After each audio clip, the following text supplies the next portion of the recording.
Sayang sekali ternyata Honda HR-V ini tidak bisa dilihat untuk masuk ke dalam. So, kita hanya bisa melihatnya dari kejauhan. Tapi nggak apa, karena kita akan mereview sebuah mobil yang nggak kalah keren, yaitu update berita otomotif terbaru bersama Alternative Max, gadget Android kesayangan kamu. Download aplikasi Alternative Max di Play Store. inilah dia Mitsubishi Delica. Mitsubishi cukup unik, karena di pasar MPV yang kita mungkin kenal dengan Serena, terus ada Mazda Biante, ada Toyota Navwan, tapi Mitsubishi mencoba bermain di pasar yang lain. Kenapa kita nggak gabungin SUV dengan MPV dan jadilah Delica? Maka tampilannya dia agak berbeda dan nyeleneh dibandingin MPV lain. Yep, dia punya ground clearance 190 mm dan nggak nanggung-nanggung dia pakai ban itu Yokohama Geolandar, which is itu adalah ban yang biasa dipakai untuk SUV. Dan dari bumper depannya udah kita lihat ya, kekar banget seperti SUV dibandingkan sebuah MPV. Di depannya dia sudah pakai projector headlamp. Secara desain mungkin nggak selera semua orang, tapi kalau lo emang butuh mobil MPV yang bisa punya kemampuan hampir sama seperti SUV, mungkin ini adalah pilihan satu-satunya. Sebetulnya dari desain belakang mobil ini terlihat agak kuno dan kurang cantik ya. Yep, desainnya boxy, kotak, nggak ada tambahan lekukan-lekukan yang aneh. Dan kalau kita lihat lagi, dia seperti bendera Indonesia merah putih. Dan dia juga punya sebuah kamera mundur di belakang, tapi dia tidak punya sensor parkir. Dan ketika kita buka, kita akan mendapatkan bagasi yang bisa ditarik maju dan mundur pada kursi belakangnya. Jadi kalau misalnya kita butuh bawa barang banyak, ini bisa dimajuin. Ini posisi paling maju dan ini posisi paling rendah. Dan dari belakang pun dia masih bisa reclining sampai ke sini. Jadi kalau yang pengen tidur itu enak banget. Dan kalau misalnya lo butuh space lebih, lo bisa lipat bangku belakangnya ini.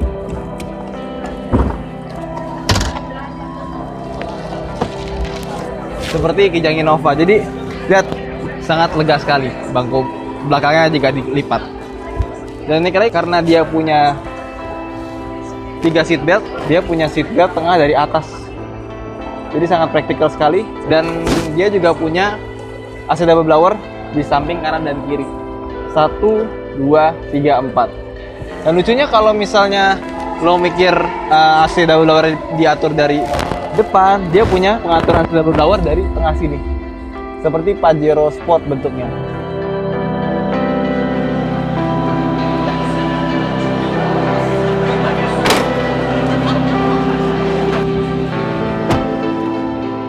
Sekarang gue ada di dalam interior Mitsubishi Delica dan gue ada di tempat pengemudinya. Pertama yang gue rasakan, dia punya posisi pengemudi yang sangat tinggi. Kalau kita lihat kanan kiri kita tuh cukup tinggi dibandingkan dengan MPV lainnya. Dan dia juga punya tempat duduk ini sebetulnya sangat nyaman.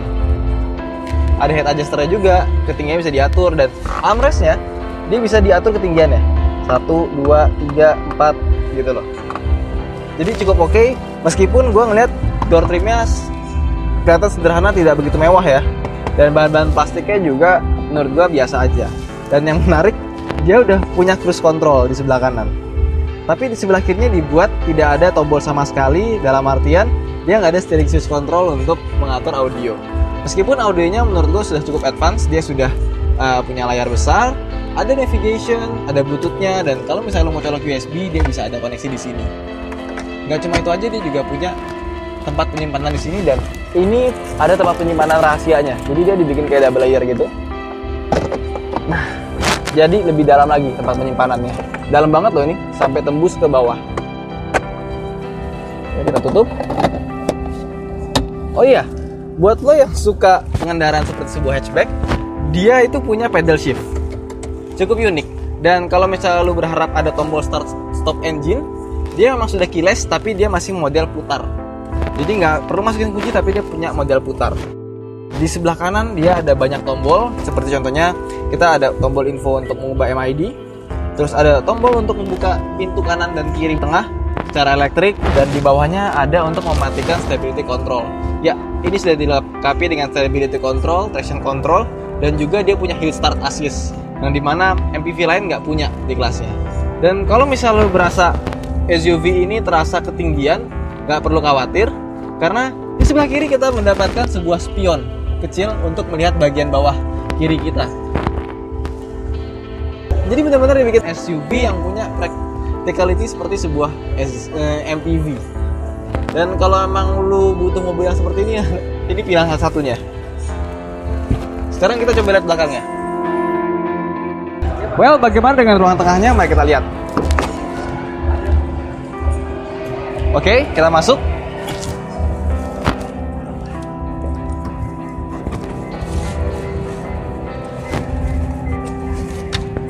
Pertama, ketika gue masuk di dalam mobil ini, dia punya legroom yang sangat luas sekali di bagian tengahnya. Kita bisa majukan sampai paling ujung, dan kita bisa sampai mundurkan. Saya paling mentok. Dan lucunya lagi, meskipun kita sudah paling mentok, dia kursi belakangnya bisa kita mundurkan lagi. Jadi meskipun kita paling mentok ke belakang masih ada space yang sangat besar. Nih contohnya. Ini sudah posisi depan yang paling mundur dengan legroom yang sangat lega. Tapi di belakang, ketika gue di belakang sini, ini sangat lega sekali. Jadi lo nggak akan merasa dianaktirikan meskipun di bagian belakang. Dan lo bisa tidur bagian belakang seperti yang tadi gue contohkan. Dan dia menurut gue cukup nyaman di bagian belakangnya.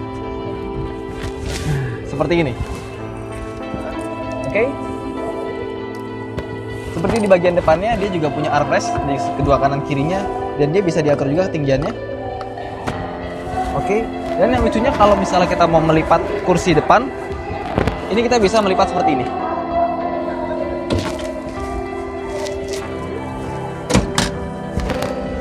Cukup unik bukan? Dan lo punya akses buat ke belakang lebih besar. Well, dan satu hal yang menarik juga dari mobil ini, kalau misalnya mobil MPV yang punya gang di tengahnya ini, biasanya kan sempit ya. Ini dia gangnya sangat besar sekali jaraknya. Sangat besar sekali. Jadi, gue bilang ini dia punya practicality bahkan yang melebihi MPV di kelasnya untuk Mitsubishi Delica. Dan jujurnya juga masih ada kekurangan karena dia punya ground clearance tinggi. Jadi kalau turun dia harusnya dikasih footstep lagi biar nggak jatuh. Dan dia juga ada ini loh, illumination lamp di sini. Jadi kalau malam kita mau turun, dia ada lampunya. Cukup oke. Dari sisi engine, gue pikir pertama dia punya mesin yang sama dengan Mitsubishi Outlander karena 2000 cc dan dia pakai CVT. Ternyata dia punya kode 4J11 bukan 4B11. Tapi tenaganya masih sama, 150 horsepower dan dia punya torsi 191 Nm. Nah, kalau biasanya CVT itu kan nggak kelihatan berapa giginya, dia punya 6 speed tapi secara virtual yang bisa dipakai dengan pedal shiftnya.